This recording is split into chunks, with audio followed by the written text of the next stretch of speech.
Votre invité à présent dans la grande interview en direct sur Boursorama, c'est Michel Picon, le président de l'U2P. Bonjour. Bonjour. Ravi de vous recevoir pour une première fois. Et j'espère qu'il y en aura d'autres. L'U2P, c'est l'Union des entreprises de proximité. L'U2P qui représente les 2 tiers des entreprises françaises. C'est un peu moins de 3 millions, 2,8 millions. Un petit peu plus de 3 millions. Un peu plus de 3 millions. Un peu plus de 3 millions. D'entreprises françaises. Et aux côtés du MEDEF, parce qu'on reçoit ici le patron du MEDEF et de la CPME, vous êtes à côté l'une des organisations patronales représentatives, comme on dit. Et donc, à ce titre, vous êtes partenaire social, donc interlocuteur privilégié des pouvoirs publics. Quelle différence, je me suis posé la question, entre la CPME et l'U2P? La CPME... Vous pourriez fusionner ou pas? C'est pas à l'ordre du jour, mais la CPME est plus orientée vers les entreprises de plus de 50 salariés et plus, jusqu'à entre 50 et 250. La particularité de l'U2P, même s'il peut y avoir des exceptions, c'est d'être au-dessous de 20 salariés. Nos entreprises, pour la majorité d'entre elles, sont des petites entreprises, des TPE, alors que la CPME, comme son nom l'indique, est plus proche des petites et moyennes entreprises, c'est-à-dire au-delà de 50. Il vous a reçu ou pas, Michel Barnier? Oui. Je sais que je sais, en fait, je pose la question, mais je le sais. Comment vous l'avez trouvé? On parlera après de son discours de politique. Moi, j'ai trouvé quelqu'un de soucieux. En plus, il venait d'apprendre quelques mauvaises nouvelles, notamment sur le spread et les taux d'emprunt français qui avaient dépassé ceux de la Grèce. Donc ça le perturbait un petit peu. Oui, c'était jeudi. C'était sur la maturité 5 ans, on l'a commenté ici. Sur 5 ans, désormais, la France s'endette plus cher que la Grèce. C'est quand même symptomatique et tout un symbole. Ça. Ensuite, après, quelqu'un de très à l'écoute. Vraiment soucieux pour les petites entreprises, notamment parce qu'il a conscience de ce qu'elles apportent en vitalité économique dans les territoires. Et évidemment, il nous a rassurés sur les intentions de son gouvernement, même si les choses n'étaient pas complètement arrêtées, sur le fait qu'il était conscient de la fragilité de ces petites entreprises, dont on a besoin parce qu'elles ont 4 200 000 salariés tout de même, et ces 4 200 000 salariés sont des emplois qui ne sont pas délocalisables, qui sont partout dans les territoires, à proximité, et donc il est très attaché à veiller à ce que ce tissu économique ne soit pas trop bousculé, même s'il ne nous a pas caché ses craintes et ses inquiétudes sur la situation financière de notre pays, son endettement. Donc finalement, le discours de politique générale d'hier est dans la continuité de l'échange que vous avez eu avec lui, quelque part.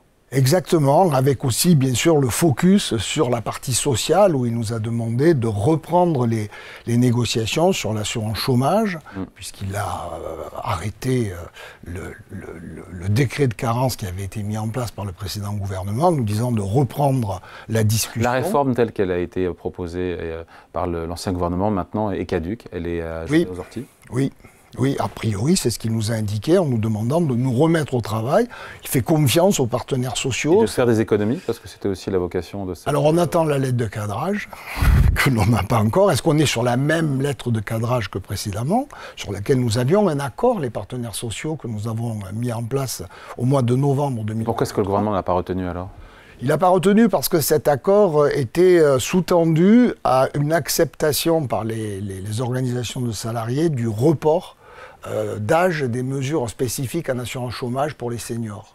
Ouais. Aujourd'hui, il y a des dispositions qui sont à partir de 53 ans, donc l'objectif était de les repousser de 53 à 55 et de 55 à 57. En cohérence avec la réforme des retraites. En cohérence avec la réforme des retraites, et les partenaires sociaux ne se sont pas entendus. La responsabilité, je ne vais pas m'étendre sur le sujet, en tout cas, elle n'était pas du côté de l'U2P. Et donc cette discussion sur l'emploi des seniors n'a pas abouti, et donc le gouvernement a repris la main et a mis en place un décret de carence avec des mesures beaucoup plus dures qui étaient contestées. Donc on va renégocier ça. Je reviens sur le discours de politique générale du Premier ministre. Comment vous le qualifiez? Ce n'est pas le premier auquel vous assistez. Non, moi je l'ai trouvé apaisant, très adroit. Au fond, alors bon, bien sûr, on peut dire, mais il n'a rien dit, il est resté très superficiel un peu sur tout. Enfin, son premier objectif, c'était de ne blesser personne. Et je pense que tout le monde est conscient de la situation extrêmement périlleuse que le gouvernement traverse aujourd'hui. Donc je l'ai trouvé, moi, plutôt adroit, ne se laissant pas perturber. Et je vais vous dire, j'ai trouvé aussi l'ensemble des parlementaires et les plus agités d'entre eux. mais pas autant que ce qu'on pouvait l'imaginer. Ouais. J'ai l'impression que sa personnalité, son calme, sa courtoisie, son respect désarme un peu ses plus féroces opposants, si je puis dire. Opposants politiques. Et je trouve ça assez rassurant pour la France, parce que franchement, j'ai l'impression que notre pays est partout dans le territoire, on le sent. Les gens savent que la situation est compliquée et les gens ont envie d'apaisement. Ce qu'ils demandent à la classe politique, c'est trouver pendant 1 an, pendant 2 ans, après il y aura des élections, chacun rejouera sa partition. Mais en attendant, essayer de régler les problèmes du pays et les nôtres aussi, parce que c'est les problèmes de pouvoir d'achat, les problèmes de sécurité, enfin tous les sujets que... Qu'est-ce qui vous a plu et déplu dans son discours hier? J'imagine que est-ce que vous avez décelé quelque chose qui montre que les TPE seront mieux prises en compte avec lui qu'elles ne l'étaient auparavant? Non, moi je ne peux pas dire ça. Enfin, il n'y a pas de hausse d'impôt pour les... Il n'y a pas de hausse d'impôt pour les petites boîtes. Pour les petites boîtes. Il y a bien évidemment les 2 tiers d'économie que l'État doit faire. Dans ces 2 tiers, l'apprentissage qui est... il a parlé d'effet d'aubaine. Exactement. Donc il a maintenu... Vous ne vous sentez pas concerné? Non, parce que ça n'a pas été un effet d'aubaine. Pour nous, à partir de 2020, où le président Macron et son gouvernement ont souhaité booster l'apprentissage, nous, l'apprentissage, c'est inhérent à l'artisanat. Depuis toujours, dans nos métiers, on forme des artisans. Et le soutien financier que nous avions... C'était 8 000 €, je crois, c'est ça? Exactement.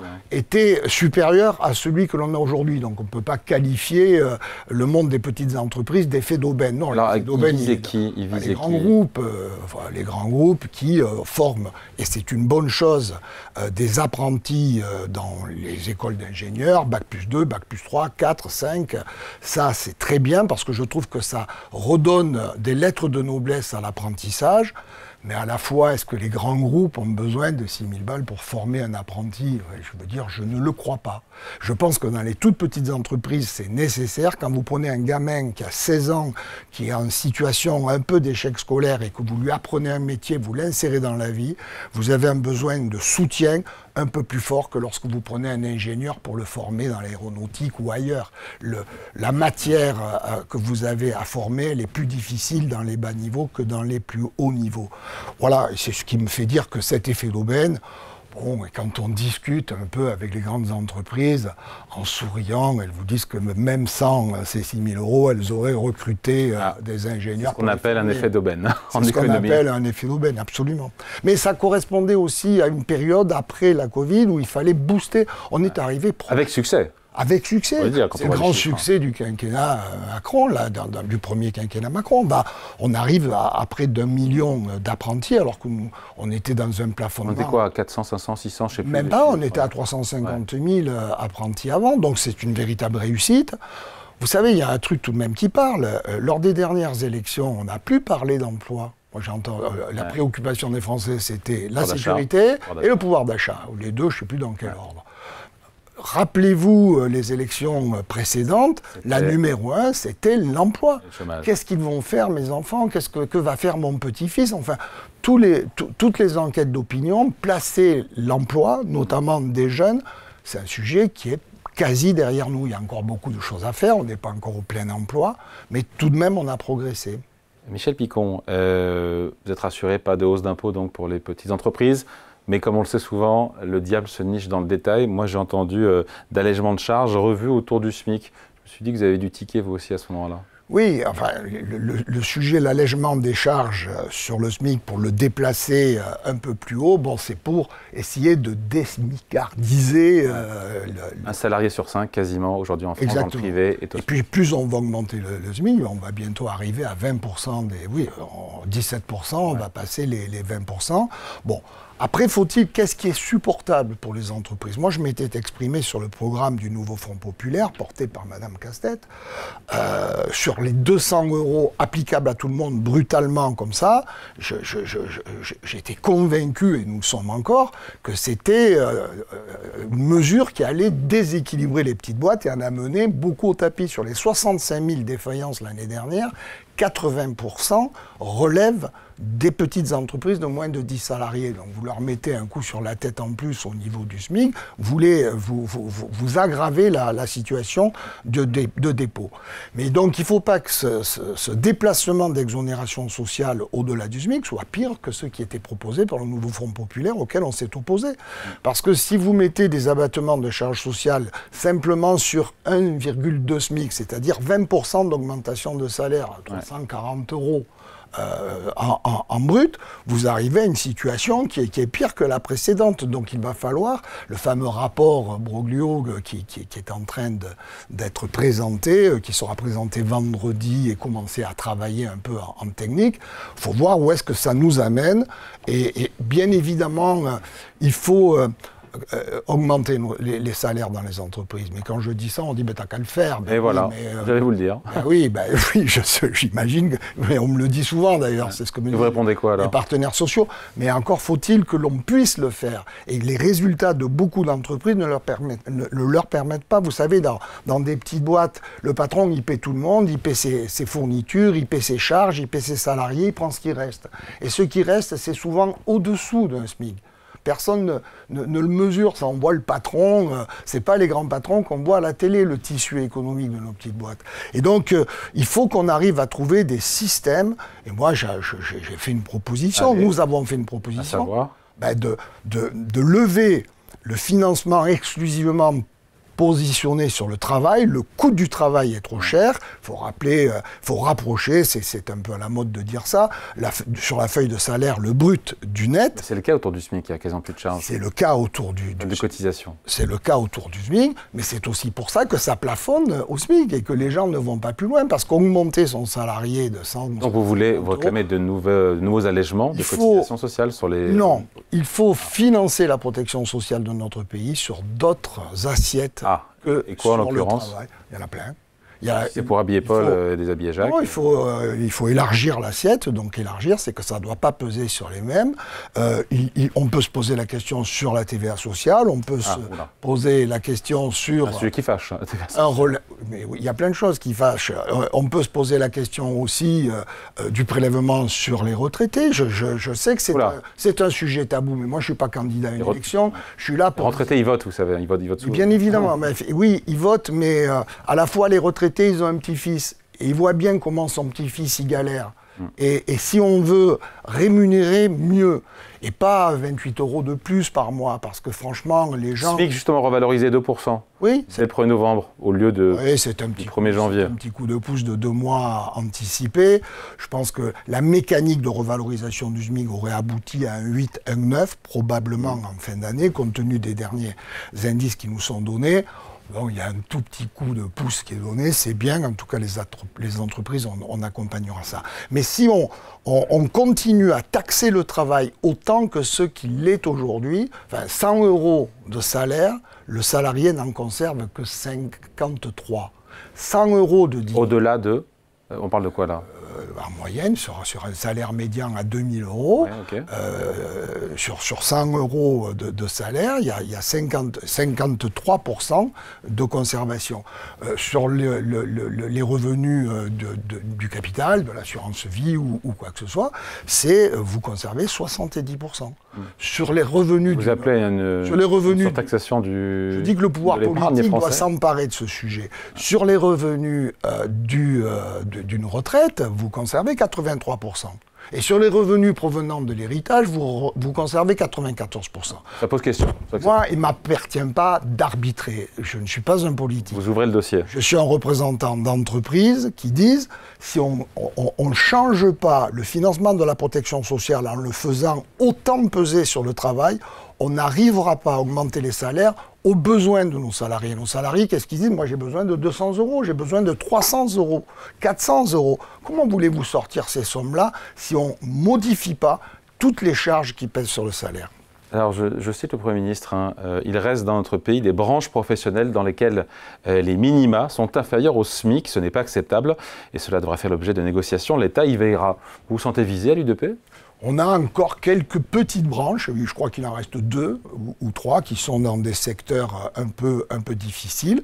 Nous, on les encourage depuis des années. D'ailleurs, on a fait un travail colossal là-dessus au cours des 3 dernières années, hein, parce que ça, c'était pas qu'il reste 10 branches, peut-être même pas aujourd'hui, qui sont concernées.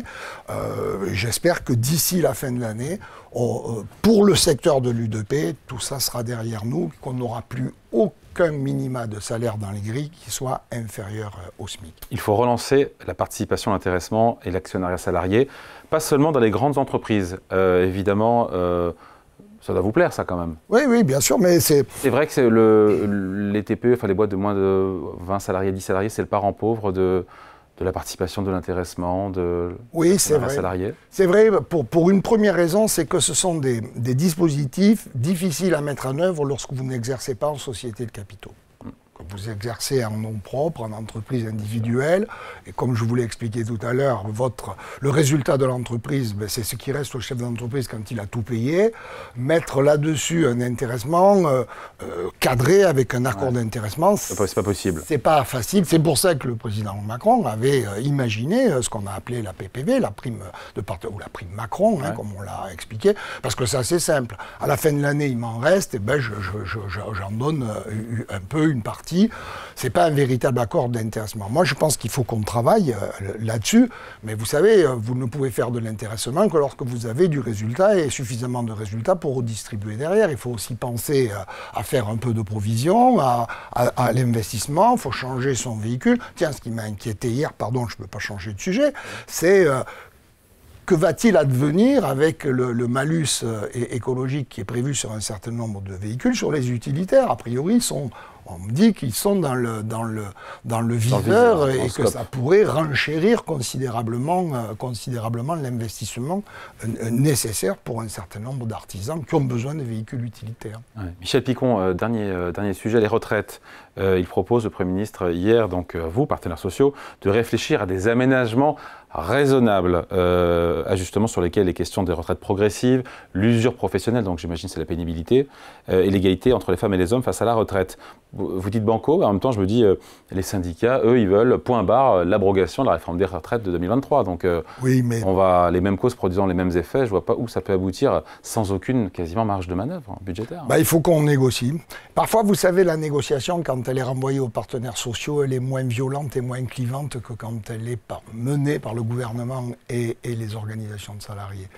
Comment on peut la bonifier aujourd'hui sans toucher aux grands équilibres, comme l'a demandé l'âge de départ? Personne ne peut considérer durablement que dans une société où on commence à travailler plus tard et où on est en bonne santé et on vit plus longtemps, on peut partir à 60 ans ou à 61, 62. Personne n'y croit vraiment, même si y a des postures.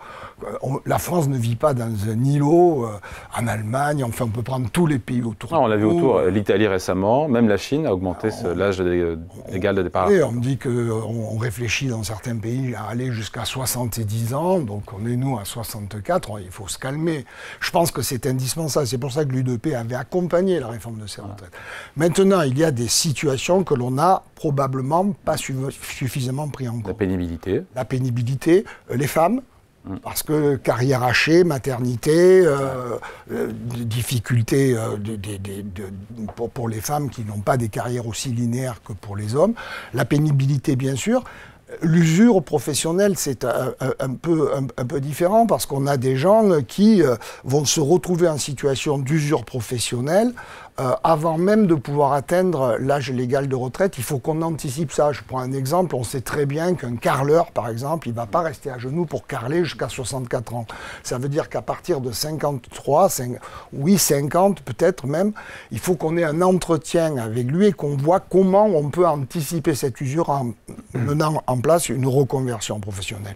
Et puis à la retraite progressive aussi, qui était un sujet qui irrite un peu le patronat parce qu'on se dit oui mais attends, mais moi j'ai une boutique à faire tourner et comment j'organise ça? La retraite progressive, c'est avec des revenus qui baissent, ça ne peut pas être à plein salaire.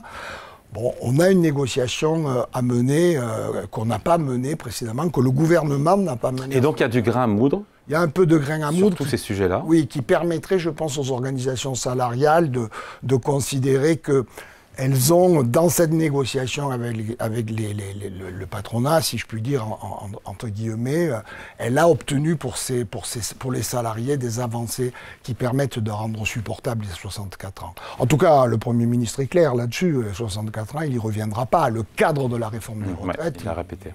Il veut pas en sortir. Bon, les négociations vont reprendre quand alors? Écoutez, alors chômage, parce qu'on a la négociation chômage, celle-là, il y a une deadline qui est le 31 octobre, puisque après-demain, ça. On peut imaginer un nouveau décret de prolongation, mais bon, j'y crois pas beaucoup, parce que ça fait déjà 3 fois que ça se produit. Bon, donc celle-là, c'est semaine prochaine. Nous avons rendez-vous semaine prochaine avec la ministre du Travail qui devrait nous donner un petit peu le cadrage, si je puis dire, de notre négociation sur le plan financier, puisque vous savez que l'État a envisagé de prendre une partie des excédents de l'UNEDIC. La situation de l'emploi, elle n'est pas en ce moment dans une situation à s'améliorer, donc les excédents de l'UNEDIC, j'allais dire, oui, vous en prendrez s'il en reste. Ça, c'est pas gagné. Et puis, aussi, nous donner quelques informations sur le cadre de la négociation senior, parce que, oui, la retraite à 64 ans, c'est important. Si tant est que les entreprises gardent leurs seniors. Ben voilà, il faut garder ces seniors. J'allais dire que ce n'est pas dans les petites entreprises où on a fait des plans sociaux pour faire partir les gens à 53 ans et les faire émarger à l'UNEDIC. Nous, dans les petites boîtes, on ne fait pas ça. Ce n'est pas notre job. Ce n'est pas notre méthode. Je crois que ça s'est un peu calmé du côté des grandes entreprises. On n'ajuste plus, c'est plus une variable d'ajustement que de faire partir les anciens pour recruter des jeunes qui coûtent moins cher. Je l'ai vu des tas de fois. Et puis aussi le recrutement d'un senior. Il faut qu'on travaille sur les barrières psychologiques d'un employeur qui dit recruter quelqu'un de 59 ans, c'est compliqué, quoi, parce qu'il va plus facilement vers des problèmes de santé. C'est quelqu'un qui a passé 60 ans depuis quelques années qui vous le dit. Et donc, moi, je vais être empoisonné avec des arrêts de travail, avec des trucs. L'inaptitude professionnelle, quelqu'un, vous l'avez recruté à 59 ans, 3 ans après, il a un problème de santé, vous devez le licencier, c'est sur vous que pèsent toutes les indemnités de licenciement. Il faut qu'on mutualise ça. Et donc on a, oui, du travail à faire pour maintenir les seniors dans l'emploi, mais aussi... Et les syndicats, ils sont d'accord là-dessus? Ils vous suivent? Nous avons signé un accord sur la mutualisation des indemnités de licenciement lorsqu'une entreprise recrute un senior à partir de 55 ans et que le senior qui vient d'être recruté se trouve en inaptitude professionnelle. On a signé un accord avec 4 organisations de salariés, à l'exception de la CGT qui n'a pas signé, mais c'est assez fréquent. On a signé cet accord avec eux, le MEDEF et la CPME ne m'ont pas suivi là-dessus. Parce que bien sûr, quand vous avez une grande entreprise et que l'on vous dit, ben voyez, cette dame, elle ne peut plus rester debout toute la journée, ben vous avez, si vous êtes un grand groupe, ben vous dites, on va lui trouver un poste assis. Quand vous êtes dans une pharmacie, vous avez 4 salariés, la dame, elle ne peut pas rester debout toute la journée, vous êtes obligé de la licencier. Et donc nous, ce que nous demandons, c'est mutualisation, mais là encore, on n'a pas le temps aujourd'hui, mais je vous parlerai un jour de représentativité, l'écoute des petites entreprises dans ces grands problèmes sociétaux. Et ben vous reviendrez nous voir, avec plaisir. Ce sera l'occasion. Merci en tout cas pour cet entretien. Michel Picon, président de l'UDP, l'Union des entreprises de proximité. Merci donc, invité de la grande interview en direct sur Boursorama. Merci à vous. Merci à vous.